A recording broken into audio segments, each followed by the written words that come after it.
السلام علیکم ورحمۃ اللہ وبرکاتہ۔ سامعین ذی وقار، میں غلام مصطفیٰ ہوں اور آپ دیکھ رہے ہیں میرا چینل پیام اسلام۔ درس قرآن کے سلسلہ میں آج کا ہمارا سبق سورۃ المائدہ آیت نمبر 42 اور 43 پر مشتمل ہے۔ اعوذ باللہ من الشیطان الرجیم، بسم اللہ الرحمن الرحیم۔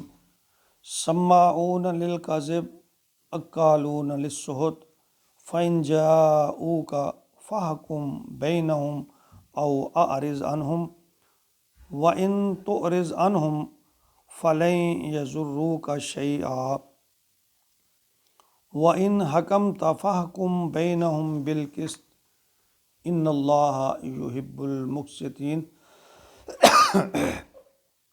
وکیف یحکمونک وعندہم التوراۃ فیہا حکم اللہ ثم یتولون من بعد ذلک وما اولئک بالمؤمنین۔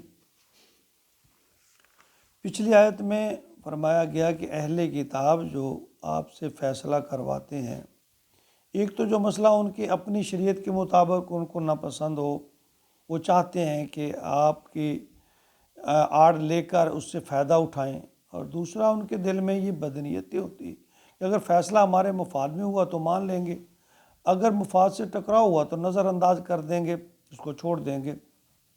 تو اللہ نے ان آیات میں اس بات کو کھول کر بیان کیا کہ آپ کے پاس فیصلے کے لیے یہ کیوں آتے ہیں، یہ آپ کو اللہ کا نبی تو نہیں مانتے، لیکن ان سب کے باوجود اللہ نے آپ کو حکم دیا کہ جب وہ آپ اپنا معاملہ لے کر آئیں تو انصاف کے مطابق شریعت کے اصول پر مبنی فیصلہ آپ نے فرمانا ہے۔ فرمایا سماعون للکذب، یہ خوب سننے والے ہیں جھوٹ کو، یعنی جھوٹا آدمی گند کو پسند کرتا ہے، گندی چیز۔ تو اکالون للسحت، خوب کھانے والے ہیں حرام کو۔ فإن جاؤک، پھر اگر یہ آپ کے پاس آئیں، فاحکم بینہم او اعرض عنہم، آپ کو اختیار ہے کہ ان کے درمیان وہ فیصلہ کر دیں یا نہ کریں۔ دو باتوں کا تذکرہ آیا، ایک جھوٹ کا اور ایک حرام کا۔ تو فرمایا وَإِن تُعْرِضْ عَنْهُمْ، اگر تم ان سے اعراض کرو، یعنی ان کے منہ موڑ لو، ان کا فیصلہ نہ کرو، فَلَن يَضُرُّوكَ شَيْئًا، کو وہ تمہارا کچھ نہیں بگاڑ سکتے، تمہارا کوئی نقصان نہیں کر سکتے۔ ان کا جو مخالفانہ پروپیگنڈا ہے، آپ ان سے فکر مند نہ ہوں۔ وَإِنْ حَكَمْتُ فَاحْكُمْ، اگر آپ فیصلہ کرنا چاہیں، اگر آپ فیصلہ کریں، فَاحْكُمْ بَيْنَهُمْ، ان کے درمیان بالقسط، تو عدل و انصاف سے، عین انصاف کے مطابق فیصلہ کریں۔ ان اللہ یحب المقسطین، کیونکہ اللہ فرما رہے ہیں کہ یقیناً اللہ انصاف کرنے والوں کو پسند کرتے ہیں۔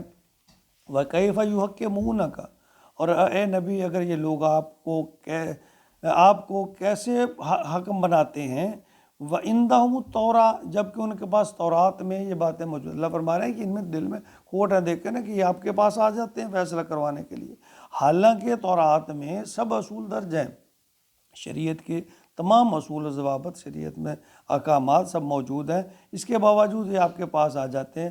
فیہا حکم اللہ، جس میں اللہ کا حکم موجود ہے، یعنی تورات میں اللہ کا حکم موجود ہے، بس ان کی بدنیتی ہے۔ جی اللہ تعالیٰ یہاں اس کو بالکل صاف واضح کر رہے ہیں۔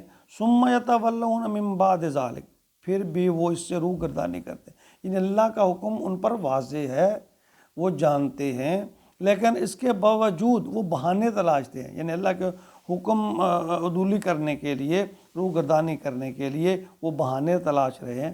وما اولئک بالمؤمنین، اور حقیقت میں یہ لوگ مومن نہیں ہیں، ایمان والے نہیں ہیں۔ ان آیت میں دو باتوں کا جو تذکرہ ہے جس کو ہمارے لیے سمجھنا بہت ضروری ہے، وہ ایک یہ ہے کہ ان میں جھوٹ اور حرام کھانا، یہ دو بیماریاں ہیں، دو جرم ہیں، دو گناہ ہیں۔ تو یاد رکھیے یہ جس قوم میں بھی ہوں گے یہ دونوں برائیاں پائی جائیں گی، اس قوم کے لیے اصلاح کے راستے اللہ تعالیٰ روک دیتے ہیں۔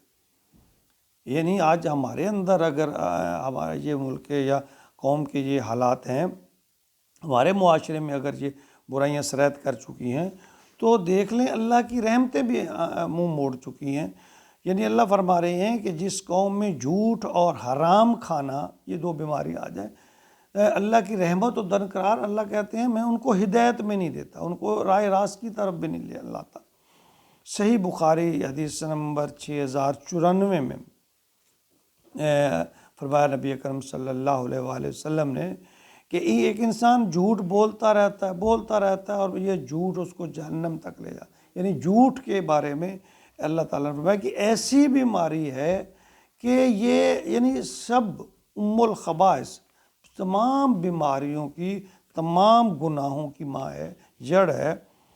نبی پاک صلی اللہ علیہ وسلم نے فرمایا کہ ایک آدمی جھوٹ بولتا رہتا ہے اور یہ جھوٹ اس کو جہنم تک پہنچا دیتا ہے، اور ایک انسان ہے کہ وہ سچ بولتا رہتا ہے اور یہ سچ اس کو جنت تک پہنچا دیتا ہے۔ یعنی جو حدیث مبارکہ ہے کہ سچ میں نجات ہے، اور جھوٹ تو پھر اللہ کے غضب کو دعوت دینے والی بات ہے۔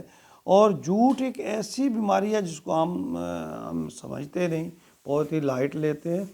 یعنی یہ تمام برائیاں یہیں سے جنم لیتی ہیں، اور یہ پھر آہستہ آہستہ ایسا معاشرہ اس میں گرتا ہے کہ اللہ کی رحمت سے دور ہو جاتا ہے، ہدایت سے دور ہو جاتا ہے، اور پھر ایک جھوٹ کو چھپانا، کہتے ہیں نا کہ ایک جھوٹ کو چھپانے کے لیے کئی جھوٹ بولنے پڑتے ہیں، جھوٹ کی پیداوار بڑھ جاتی ہے۔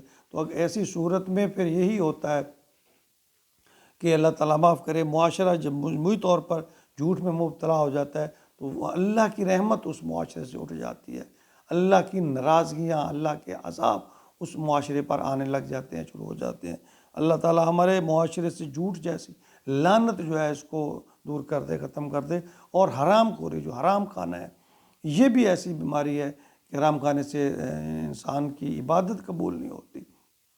تو اللہ فرما رہے ہیں کہ یہ دو ایسی بیماریاں ہیں، اگر جس معاشرے میں یہ پیدا ہو جائیں پھر اللہ تعالیٰ اس سے سخت ناراض ہو جاتے ہیں، اور اس ناراضگی کی نشانی یہ ہے کہ اللہ تعالیٰ ہدایت کے رستے اس قوم کے لیے بند کر دیتے ہیں، رحمت کے رستے بند ہو جاتے ہیں۔